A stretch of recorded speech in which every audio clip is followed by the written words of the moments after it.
నమస్తే, welcome to our channel. నేను సౌజన్య. YS Sunitha Kadapa ప్రజలందరికీ కూడా క్షమాపణ చెప్పారు, కంటతడి కూడా పెట్టుకున్నారు. ఏం జరిగింది? అలా కంటతడి పెట్టడానికి కారణాలు ఏంటి? ఈ అంశానికి సంబంధించి మనతో మాట్లాడడానికి, మరిన్ని విషయాలను మనతో పంచుకోవడానికి ఈరోజు మనతో పాటు ఉన్నారు టీటీడీపీ స్పోక్స్ పర్సన్ సూర్యదేవర్ లత గారు ఉన్నారు. వారితో మాట్లాడదాం. నమస్తే లత గారు. నమస్తే సౌజన్య. వైఎస్ సునీత గారు కంటతడి పెట్టుకున్నారు. అలా అంతేకాకుండా కంటతడి పెట్టుకుంటూ కూడా కడప ప్రజలందరికీ కూడా క్షమాపణ చెప్పారు అని చెప్పేసి కొన్ని కథనాలు వస్తూ ఉన్నాయి. అసలు ఏం జరిగింది? ఆవిడ కంటతడి పెట్టడానికి కారణం ఏంటి? ఆబ్వియస్లీ ఉంటుంది కదా బాధ. ఒక తండ్రి చనిపోయిన విధానాన్ని అంటే వాళ్ళకి ఇన్ని సంవత్సరాలైనా న్యాయం జరగకపోవటం, ఎవరైతే వాళ్ళ చుట్టాలనే వాళ్ళ బ్రదర్ కదా, ఓన్ బ్రదర్ లాంటి వాళ్ళే కదా, సో వాళ్ళ దగ్గర కూడా న్యాయం జరగలేదు. 5 సంవత్సరాలుగా వాళ్ళు చేయగలిగిన వాళ్ళు ఉండి కూడా ఆ స్థానంలో న్యాయం జరగలేదు. సరే, ఇప్పుడైనా ప్రజా కోర్టుకు వచ్చి మనం న్యాయం అనేది జరుగుతుంది అని తను పాటుపడుతుంది కదా. సో గత 5 ఏళ్ళుగా పాపం కడపలో కానివ్వండి, తర్వాత ఆంధ్రాలో అమరావతి హైకోర్టే కానివ్వండి, తర్వాత ఇక్కడ హైదరాబాద్లో హైకోర్టే కానివ్వండి, సుప్రీంకోర్టే కానివ్వండి, ఢిల్లీకి, ఇంకా అక్కడ ప్రెస్ మీట్లే కానివ్వండి, హైదరాబాద్ ప్రెస్ మీట్లే కానివ్వండి, కడపలో ప్రెస్ మీట్లే కానివ్వండి, అమరావతిలో ప్రెస్ మీట్లే కానీ ఇన్ని చోట్ల ఎన్ని మాట్లాడి ఎన్ని చేస్తున్నా కూడా ఇంకా ప్రాసెస్ ప్రొలాంగ్ అవుతూనే ఉంది. సరే, దానిలో ఆయనకి సరైన న్యాయం అయితే ఇప్పటి వరకు కూడా జరగలేదు. సరే, అవన్నీ మనం మన బాధల్ని ఎక్స్ప్రెస్ చేసుకోవాల్సింది ప్రజలకే కదా తెలియాల్సింది. సో ప్రజల ద్వారా మనకు న్యాయం జరుగుతుంది అనే ఆలోచనతో వాళ్ళు ప్రజా కోర్టుకు అనేది రావటం జరిగింది.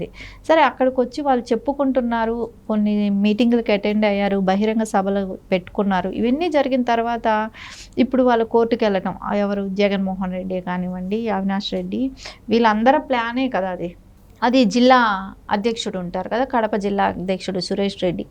సో ఆయన దగ్గర ఆయన మూలతో కేసు వేయించడం జరిగింది కడప కోర్టులో. అంటే వివేకానంద రెడ్డి గారి ఆయనకి జరిగిన ఇన్సిడెంట్ మర్డర్ కదా, హత్య కదా ఆయన్ని చేసింది. ఆ హత్య గురించి మాట్లాడకూడదు బహిరంగ సభల్లో ఎక్కడ మాట్లాడకూడదు. అంటే ఎవరెవరు మాట్లాడకూడదు, ఎవరు పేర్లు ఇచ్చారు వాళ్ళు అనుకుంటే అక్కడ సునీత గారి పేరు, షర్మిల గారి పేరు, నారా చంద్రబాబు నాయుడు గారి పేరు, లోకేష్ గారి పేరు, ఇప్పుడు పురంధరేశ్వరి గారి పేరు, పవన్ కళ్యాణ్ గారి పేరు ఇవ్వటం జరిగింది. అదేలాగా అక్కడ పులివెందుల నియోజకవర్గానికి బీటెక్ రవి అని ఆయన కంటెస్ట్ చేస్తున్నారు కాబట్టి ఆయన పేరు కూడా ఇవ్వటం జరిగింది.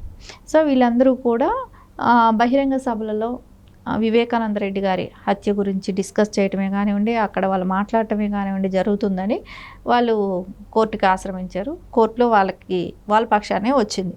సరే, దీన్ని హైకోర్టుకి వెళ్ళారు. రేపు హైకోర్టులో సునీత గారు వాళ్ళు వేస్తున్నారు. సో హైకోర్టులో వీళ్ళకి న్యాయం జరుగుతుందని అనిపిస్తుంది. ఎందుకంటే ఇది దాచిపెట్టుకుంటే దాగే విషయం కాదు కదా. సో అది ప్రజలకు తెలియని విషయం కాదు. ఆ విషయం కూడా జగన్మోహన్ రెడ్డి చెప్పాడు, బహిరంగంగా చెప్పాడు ఆయన కూడా. సో ఆయన కూడా బహిరంగంగానే పేరు తీశాడు. సో బహిరంగంగానే అవినాష్ రెడ్డి ప్రెస్ మీట్ పెట్టి ఆయన చెప్పాల్సింది చెప్పాడు. ఆ రోజు ఇంకా బహిరంగంగానే కొన్ని వీడియోలు రిలీజ్ చేశారు.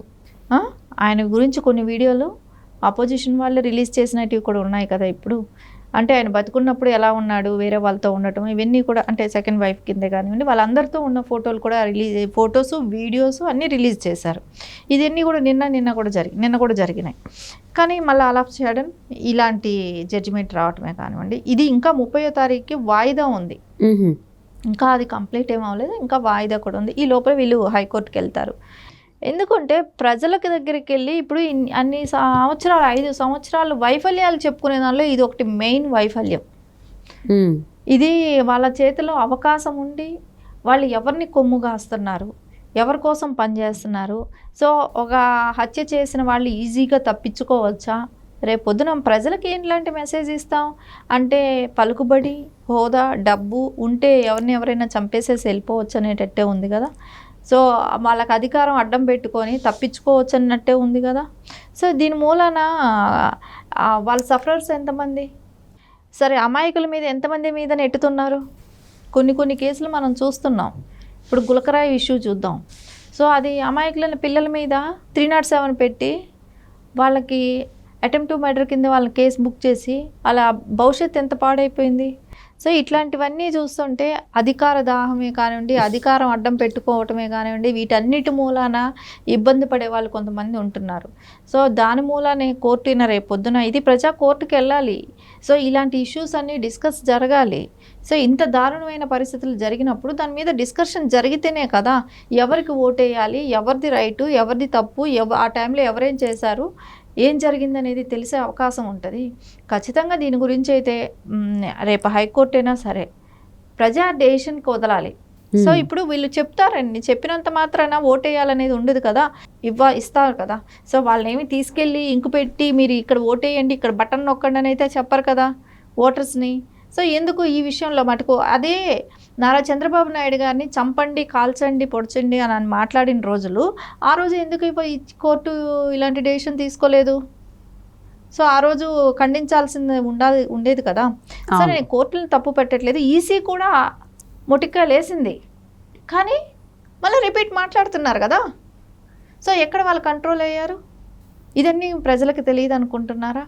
కానీ ఈ విషయాలన్నీ కూడా ప్రజల్లోకి వెళ్ళాలి, ప్రజల డిస్కషన్ జరగాలి. సో వాళ్ళకి చర్చించుకునే అవకాశం కల్పించి అప్పుడు ఓటుకి వాళ్ళకి వేసుకునే స్వేచ్ఛ వాళ్ళకి ఇవ్వాలి. అంతేగాని మీరు ఈ విషయం గురించి మాట్లాడకండి, ఈ విషయం గురించే మాట్లాడండి అని అంటే ఏంటి? వాళ్ళకి మాట్లాడుకునే స్వేచ్ఛ కూడా లేదా ఎవరికి? అంటే మాట్లాడుకునే స్వేచ్ఛ అంటే ఏంటి? మీరు అపోజిషన్ వాళ్ళని కొట్టండి, నరకండి, చంపండి, కాల్ చేయండి అని మాట్లాడటం కరెక్టు. వీళ్ళు మాట్లాడేది అదే కదా. వైకాపా నాయకులు అదే మాట్లాడతారు. వాళ్ళు వస్తే కొట్టండి, కాల్చిపడేయాలి, ఇట్లా మాట్లాడినప్పుడు ఎవరు అప్పుడు ఎందుకు అందరూ ఊరుకున్నారు? సో ఈరోజు ఏదైతే హత్య జరిగిందో దాని గురించి డిస్కషన్ ఉండకూడదు అనే కండిషన్ ఏంటి? ఇది ప్రజలకి స్వేచ్ఛ అనేది లేకుండా పోయిందా? మనం ఎక్కడున్నాం? ఇండియాలో ఉంటున్నామా? ఏపీ రాష్ట్రంలో ఉన్నాం. మనం ఒకళ్ళ గురించి ఒక హత్య జరిగింది, దాని గురించి డిస్కస్ చేసుకునే ఇది కూడా లేదా? వాళ్ళు ఎవరైనా ఇంకొకరిని చంపమని ఏమైనా చెప్తున్నారా? లేదు కదా. ఇప్పుడు అదే సునీత కానీ, షర్మిల గారు కానీ వీళ్ళందరూ కూడా అవతలాల్ని చంపండి, కొట్టండి అని చెప్పట్లేదు కదా. వాళ్ళు ఏం చెప్తున్నారు? ఎంతసేపు ఎలా జరిగింది, అది ఎవరు అతన్ని కాపాడుతున్నారు, అతన్ని ఎందుకు పట్టుకోలేదు, హంతకుల్ని ఎందుకు కొమ్ము కాస్తున్నారు అనేది వాళ్ళ క్వశ్చన్. అవును, సునీత గారు కూడా అదే అన్నారు. న్యాయం కోసం ప్రజా తీర్పు కోరుతుంటే నన్ను ఇబ్బందులు పెడుతున్నారు, ఈవెన్ నా పైన కేసులు కూడా పెడుతున్నారు ప్రచారం చేయకుండా అని కూడా ఆవిడ చెప్పడం జరిగింది, పేర్కొండ. ఖచ్చితంగా దాన్ని వాళ్ళు ఎందుకు ఖండిస్తున్నారు? వాళ్ళకి స్వేచ్ఛ లేదా? ఇప్పుడు నారా చంద్రబాబు నాయుడు గారు భయపడుతున్నారా వివేకానంద హత్యకు సంబంధించి? ఎందుకంటే ఇన్వాల్వ్మెంట్ ఉన్నాళ్ళే భయపడతారు. ఇన్వాల్వ్మెంట్ ఉన్నాళ్ళే దాని జోలికి వెళ్ళకూడదు, దాని మూలాన మనకు నష్టం జరుగుతుంది, మన పార్టీకి నష్టం జరుగుతుంది అని అనుకొని వాళ్ళు భయపడుతూ ఆ డిస్కషన్ రాకుండా ఎలక్షన్ క్యాంపెయిన్కి వెళ్దామని అనుకుంటున్నారు. కానీ అది ప్రజలకి ఇప్పుడు ఎన్ని కోర్టుల దగ్గరికి వెళ్ళి మీరు ఏమి చేసినా కూడా ప్రజల దృష్టిలో అయితే కాదనలేము కదా. ఇప్పుడు కడప జిల్లాలో తీసుకుంటే వివేకానంద రెడ్డి గారును రాజశేఖర్ రెడ్డి గారు లేనిది కడప జిల్లాలో అందరికీ తెలిసిన వ్యక్తులు. సో ఆయన విషయం ఎలా జరిగిందనేది ప్రజలు నలుగురు కూర్చొని మాట్లాడుకున్నప్పుడు, అంటే సునీత గారు చెప్పినా చెప్పకపోయినా కూడా ఆ డిస్కషన్ ప్రజల్లోకి నడిచిపోతుంది. కాకపోతే వీళ్ళని ఎందుకు కంట్రోల్ చేస్తున్నారు? సరే వాళ్ళ తండ్రి గురించి వాళ్ళకు చెప్పుకునే హక్కు లేదా అనేది అయితే ఖచ్చితంగా మనకు అనిపిస్తుంది కదా. ఇప్పుడు ఆ కుటుంబంలో జరిగింది కాబట్టి కూతురుగా తనకు ఆ బాధ్యత ఉంటుంది కాబట్టి ఏం జరిగింది, ఎలా జరిగింది అనేది అయితే ఖచ్చితంగా తన ప్రజలకందరికీ తెలియపరచాలని అనుకుంటుంది కాబట్టి తనకు అవకాశం కల్పించండి. అది వివేకానంద హత్యకు సంబంధించి ఈ అంశాన్ని కొంతమంది బయటికి తీయద్దు అని చెప్పేసి వైకాపా వాళ్ళు కోర్టులో పిటిషన్ వేయడం జరిగింది. సో దానికి సంబంధించి తీర్పు అంటే సవాల్ చేస్తూ సునీత హైకోర్టు కూడా వెళ్ళబోతున్నారని తెలుస్తోంది. సో ఏం చేస్తుంది హైకోర్టు, ఎటువంటి తీర్పిస్తుందో చూద్దామండి. థ్యాంక్ యూ సో మచ్ లత గారు. Thank you.